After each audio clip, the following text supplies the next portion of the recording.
महाराज दशरथ जी, राजाओं के जो राजा, राजवराज,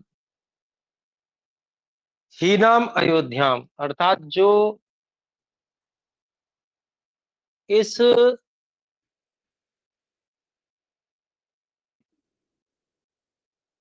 इन जो महाराजा दशरथ हैं, जो राजाओं में श्रेष्ठ हैं, ऐसे राजाओं में जो श्रेष्ठ महाराजा दशरथ से हीन जो अयोध्या है, उस ऐसी हीन अयोध्या को कौन पालन करेगा। ये यहाँ पर 8वें श्लोक में, 71वें सर्ग के 8वें श्लोक में शोक पूर्ण होते हुए, विलाप करते हुए, और श्री राम जी ऐसा बोलते हैं 8वें श्लोक में। अब हम 9वें श्लोक पे चलते हैं। किन्तु तस्य मया कार्यं दुर्जातेन महात्मनः, यो मृतो मम शोकेन मया चापि न संस्कृतः। शोक में ये बात कह रहे हैं श्री राम जी, देखिए, किन्तु तस्य मया कार्यं दुर्जातेन महात्मनः, यह मृतः मम शोकेन मया चापि न संस्कृतः। इसका अन्वय इस प्रकार है, तस्य महात्मनः दुर्जातेन मया किम नु कार्यम सिद्धम, सिद्धम का अध्ययन कर लेंगे, सिद्धम अभूत, यह मम शोकेन मृतः मया च अपि न संस्कृतः। तो अत्यंत शोक से कह रहे हैं श्री राम जी, उन महात्मा महाराजा दशरथ जी को मुझ जैसे अभागे, मया दुर्जातेन, अर्थात दुर्जातेन अभागे,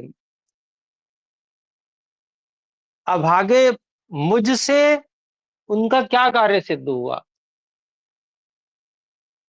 जिन्होंने इतना बड़ा किया, मुझे सब कुछ किया मेरे लिए, उनका मुझ अभागे से उनका क्या ही कार्य सिद्ध हो पाया, ऐसा श्री राम जी शोक में कह रहे हैं। और फिर कहते हैं, यह मम शोकेन मृता, जो मेरे ही शोक में मर गए, और मेरा चापे न संस्कृत, मेरा उनका मेरे द्वारा उनका अंतिम संस्कार भी नहीं किया गया। तो ये इतना अपने आप को ऐसा समझ रहे हैं कि मैं अभागा हूं, श्री राम जी उस दुख की स्थिति में। 10वां श्लोक है, अहो भरत सिद्धार्थो येन राजा त्वया नघ, शत्रुघ्नेन च सर्वेषु प्रेतकृत्येषु सत्कृतः। अलग अलग शब्द हैं, अहो भरत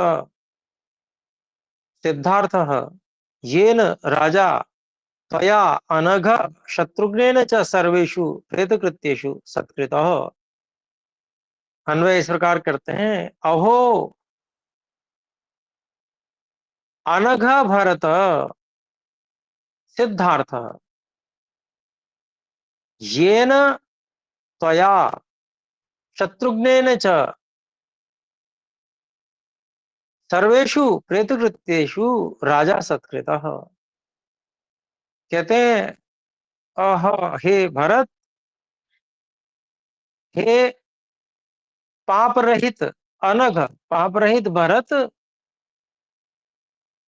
सिद्धार्थ, तुम्हारा सही प्रयोजन सिद्ध हो गया, तुम सिद्ध अर्थ वाले हो गए, जिनके द्वारा, तुम्हारे द्वारा और शत्रुघ्न के द्वारा, त्वया शत्रुघ्न च सर्वेषु प्रेतकृत्येषु, महाराजा दशरथ के सभी जो मृत शरीर के लिए जो कार्य किए जाते हैं, वो प्रेत कृत्य कहलाते हैं।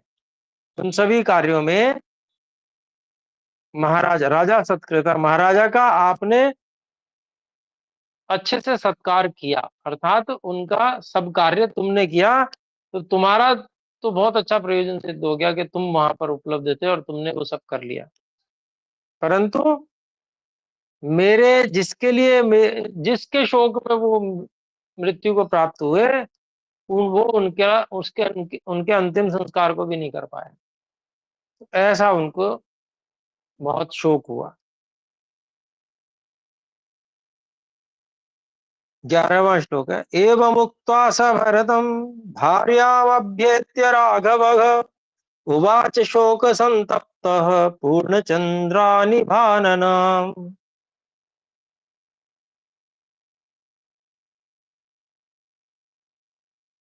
पूर्णचंद्र निभानन, चंद्र। जी।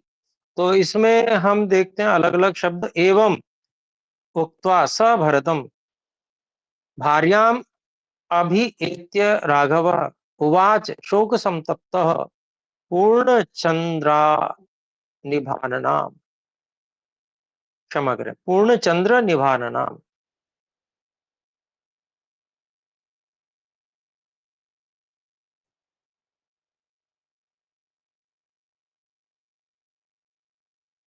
ये भ की जगह व होना चाहिए। पूर्णचंद्रन इव आनना। भ की जगह व हो जाएगा तो ठीक बैठ जाएगा, क्योंकि इव आना भी आवश्यक है यहाँ पर। तो यहाँ पर हम देखते हैं इसका अन्वय, एवं भरतम स उक्त्वा।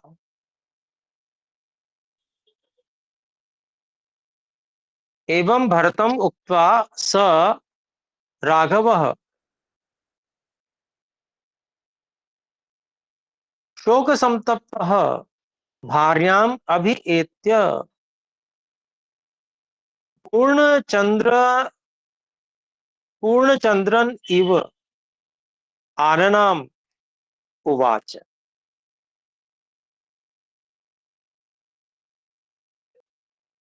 अभिप्राय हुआ, इस प्रकार से भरत जी को कहकर वे शोक से संतप्त श्री राम जी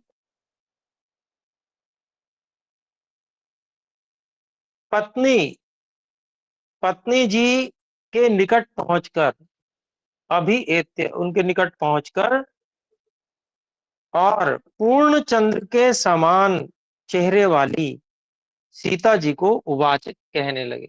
क्या कहने लगे वो अगले श्लोक में है, 12वें श्लोक। या कहा, कहने लगे या कहा।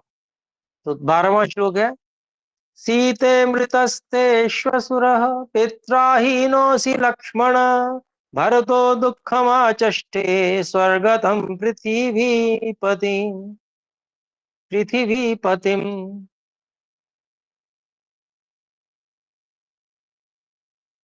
तो यहाँ पर शब्दों को अलग अलग करें। सीते मृतः ते श्वसुरः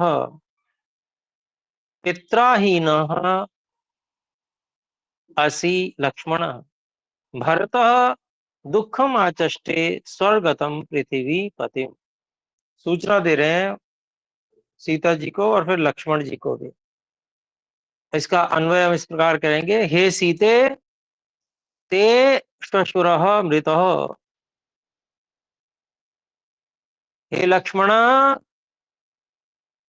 पित्राहीनो असि भरतः पृथ्वीपतिम पृथ्वीपतिम स्वर्गतम स्वर्गतम दुखम आचष्टे। तो इस तरह से अभिप्राय अभिव्यक्त कर रहे हैं, हे सीता तुम्हारे ससुर मृत्यु को प्राप्त हो गए हैं, और हे लक्ष्मण पिता से हीन हो गए हो तुम।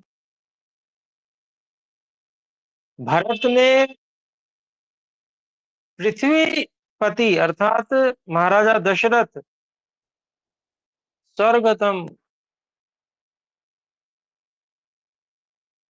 स्वलोक को चले गए हैं, इस प्रकार की दुख सूचना कही है, बताई है। दुःखम आचष्टे। 13वां श्लोक। सा सीता श्वशुरं श्रुत्वा स्वर्गलोकगतं नृपम् नेत्राभ्यामश्रुपूर्णाभ्याम् अशकन्नेक्षितुं पतिम्। अलग अलग शब्द। सा सीता श्वशुरं श्रुत्वा स्वर्ग लोक गतम नृपम नेत्राभ्याम अश्रुपूर्णाभ्याम अशकन न ईक्षितुम पतिम।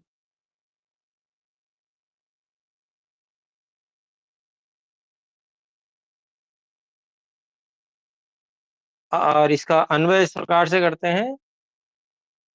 श्वशुरम नृपम स्वर्गलोक गतम श्रुत्वा सा सीता अश्रुपूर्णाभ्याम नेत्राभ्याम पतिम ईक्षितुम न अशकन। अभिप्राय हुआ कि इस प्रकार से उनके ससुर राजा महाराजा दशरथ जी को स्वर्गलोक गए हुए सुनकर वे सीता जी आंखों से भरे हुए, नहीं, आंसुओं से भरे हुए आंखों से अपने पति को देखने में समर्थ नहीं हो पाई। अर्थात आंखें इतनी भर गईं कि वो अपने पति श्री राम जी को देख नहीं पाई। तो ये सर्ग 71वां सर्ग यहीं पूरा होता है। और अब हम 72वें सर्ग पर चलते हैं। 72वें सर्ग में माता जी और वशिष्ठ गुरु जी, आचार्य वशिष्ठ जी, पुरोहित जी भी वो श्री राम जी के पास पहुंचते हैं, तो उसका वर्णन है। आइए देखें। पहला श्लोक है। वसिष्ठः पुरतः कृत्वा दारान् दशरथस्य च अभिचक्राम तं देशं रामदर्शनतर्षितः। अलग अलग शब्द हैं। वशिष्ठः पुरतः कृत्वा दारान् दशरथस्य च अभिचक्राम तं देशं रामदर्शनतर्षितः। और अन्वय इस प्रकार। रामदर्शनतर्षितः वशिष्ठः च दशरथस्य दारान् पुरतः कृत्वा तम देशम अभिचक्राम। तो श्री राम जी के दर्शन के प्यासे वशिष्ठ जी भी महाराजा दशरथ की पत्नियों को आगे करके, उनको आगे लेकर तम देशम, उस स्थान पर जहां श्री राम जी रह रहे थे, अभिचक्रा में पहुंच गए, चल पड़े, वहां की ओर चल पड़े। दूसरा श्लोक है। सर्वभोगैः परित्यक्तं रामं संप्रेक्ष्य मातरः आर्तामूचुरश्रूणि सस्वरं शोककर्षिताः।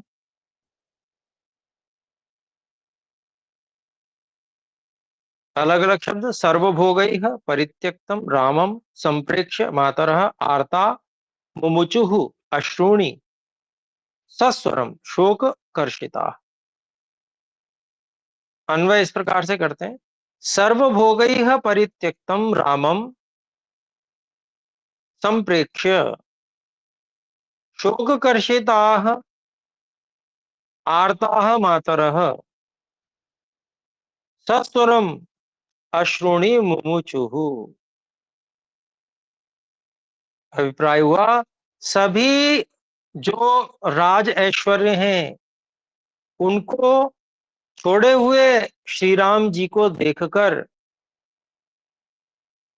शोक से जो कृश हो चुकी हैं, ऐसी बहुत दुखी जो माताएं हैं, वे ऊंचे स्वर से आंसुओं को गिराने लगी, अर्थात रोने लगी, ऊंचे स्वर से रोने लगी। तीसरा श्लोक। तासां रामः समुत्थाय जग्राह चरणान् शुभान् मातॄणां मनुज व्याघ्र सर्वासां सत्य संगरः। अलग अलग शब्द हैं। तासाम रामः समुत्थाय जग्राह चरणान शुभान, मातॄणाम मनुज व्याघ्र सर्वासां सत्य संगरः। अन्वय इस प्रकार करेंगे। मनुज व्याघ्र सत्य संगरः रामः समुत्थाय तासाम सर्वासां मातॄणां शुभान चरणान जग्राह। तो अभिप्राय हुआ, मनुष्यों में जो सिंह के समान ऐसे सत्य की प्रतिष्ठा करने वाले सत्य संग्रह श्री राम जी ने उठकर, जब वो पहुंच गए सभी, तो क्योंकि माताएं आगे थी, तो श्री राम जी ने उठकर तासाम उन सर्वसाम मातृण उन सभी माताओं के शुभान चरणान शुभ चरणों को जगराह पकड़ लिया, अर्थात उनके चरणों को छुआ। चौथा श्लोक। सीतापि चरणांस्तासामुपसंगृह्य दुःखिता श्वश्रूणामश्रुपूर्णाक्षी सा बभूवाग्रतः स्थिता।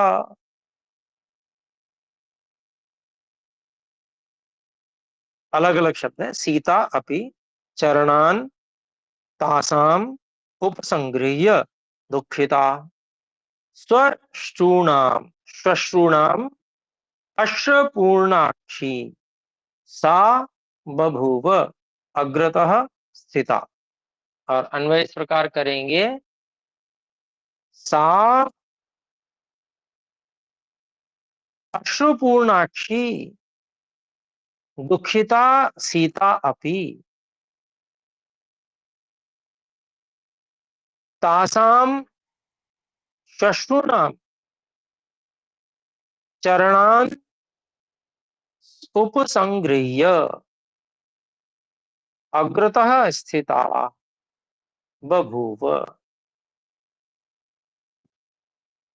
अभिप्राय हुआ कि वह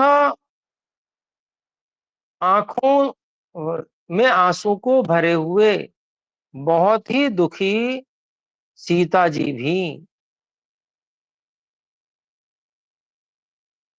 उन अपनी सभी सासों श्वश्रुणाम सासों के चरणों को उपसंग्रह पकड़कर, अर्थात पैर छूकर उनके सामने अग्रता स्थिता बहु उनके सामने खड़ी हो गई, हाथ जोड़कर खड़ी हो गई।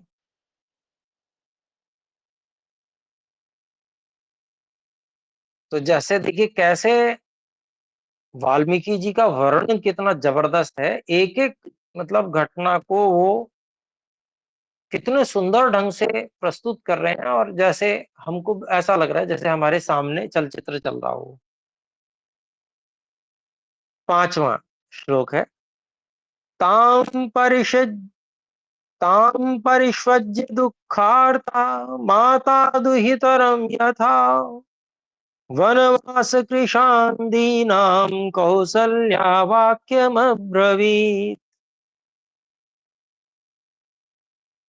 तो इसके शब्दों को अलग अलग देखें। ताम परिष्वज्य दुःखार्ता माता दुहितरम यथा वनवास कृशाम दीनाम कौसल्या वाक्यम अब्रवीत। और अन्वय इस प्रकार करते हैं।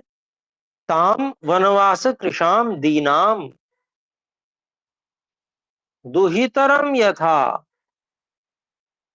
परिष्वज्य दुःखार्ता माता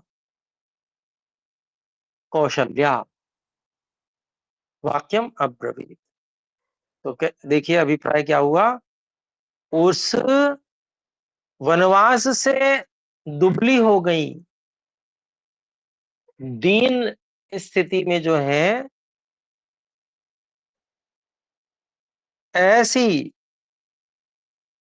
सीता जी को दुहितरम यथा, जैसे अपनी पुत्री को करते हैं, ऐसे ही परिष्वज्य अपने गले से लगाकर, दुखार्ता माता, दुख से जो बहुत कष्ट प्राप्त कर रही है, ऐसी माता कौशल्या जी वाक्यम अब्रवीत, माता कौशल्या जी ने ये वाक्य कहा। क्या कहा? छठे श्लोक में, विहे विदेहराजस्य सुता स्नुषा दशरथस्य च रामपत्नी कथम दुःखम संप्राप्ता निर्जने वने। तो माता कौशल्या कह रही हैं, देखिए अलग अलग शब्द है, विदेह राजस्य सुता स्नुषा च दशरथस्य च रामपत्नी कथम दुःखम संप्राप्ता निर्जने वने। अन्वय इस प्रकार है, विदेह राजस्य सुता दशरथस्य च स्नुषा रामपत्नी निर्जने वथम निर्जने वने कथम दुःखम संप्राप्ता। तो माता कौशल्या दुख पूर्ण होकर कह रही हैं कि विदेहराज जनक की जो पुत्री है और महाराजा दशरथ की जो पुत्रवधु है, स्नुषा है, और श्री राम जी की जो पत्नी है, ऐसे कैसे निर्जन वन में वो दुख को प्राप्त कर रहे हैं। तो जैसे दुख पूर्ण ढंग से बात कही जाती है, वही माता कौशल्या यहाँ पर उस दुख को व्यक्त करते हुए कह रही हैं। 7वां श्लोक है, ब्रुवन्त्यामेव मार्तायां जनन्यां भरताग्रजः पादावासाद्य जग्राह वसिष्ठस्य च राघवः। अलग अलग शब्द हैं। ब्रुवन्त्याम एवं आर्तायाम जघन्याम भरतज भरत भरत अग्रजः पादौ आसाद्य जग्राह वसिष्ठस्य च राघवः। और इसका अन्वय इस प्रकार करेंगे, आर्तायाम जनन्याम एवं ब्रुवन्त्याम भरत अग्रजः राघवः च आसाद्य वसिष्ठस्य पादौ जग्राह। अभिप्राय हुआ कि इस प्रकार से बहुत दुखी माताओं के इस प्रकार कहते कहते ही, एवं ब्रुवन्त्याम इस प्रकार से कहते कहते ही, भरत अग्रजः राघवः च, और जो भरत के बड़े भाई ऐसे श्री राम जी ने आसाध्य पहुंचकर, पास जाकर, वशिष्ठ से ऋषि वशिष्ठ जी के पादों जगराह, पाद छू पैर छू लिए, उनके जाकर पैर पकड़ लिए। 8वां श्लोक देखें,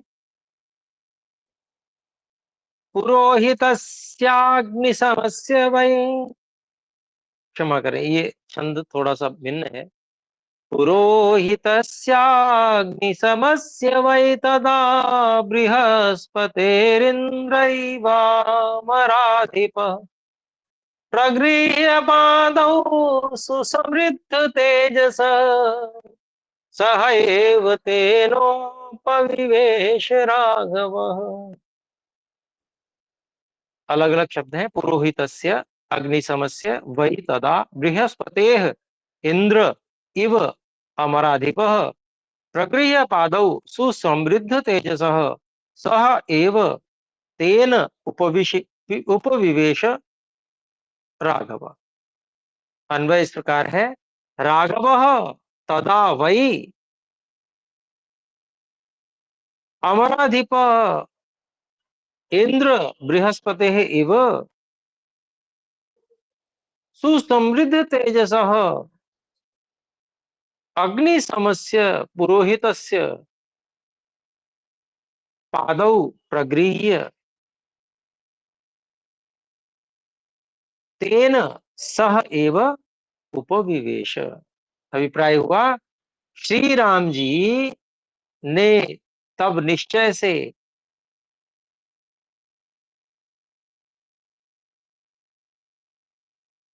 अमर अधिपः अर्थात देवों के राजा इंद्र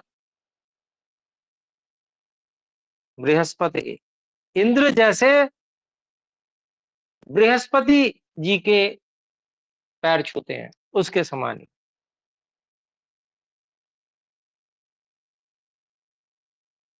सुसमृद्ध तेजसः, जिनका तेज बहुत बढ़ा हुआ है, ऐसे अग्नि समस्य, जो अग्नि के समान दैदीप्यमान है, ऐसे पुरोहित से, पुरोहित जी के पादों प्रगृह्य, उनके चरण छूकर, अर्थात श्री वशिष्ठ जी के पैर छूकर, तेन सह एव, उन्हीं के साथ में उपविवेश, वहां बैठ गए आसन पर। तो बैठ गए, लेकिन हमारा समय भी समाप्त हो गया है, यहीं तक रखते हैं। हम अगली कक्षा में और आगे भी पढ़ेंगे। तो आइए एक बार हम सब मिलकर ओम का उच्चारण करते हैं। ओम। सभी को सादर नमस्ते। सादर नमस्ते। सादर नमस्ते।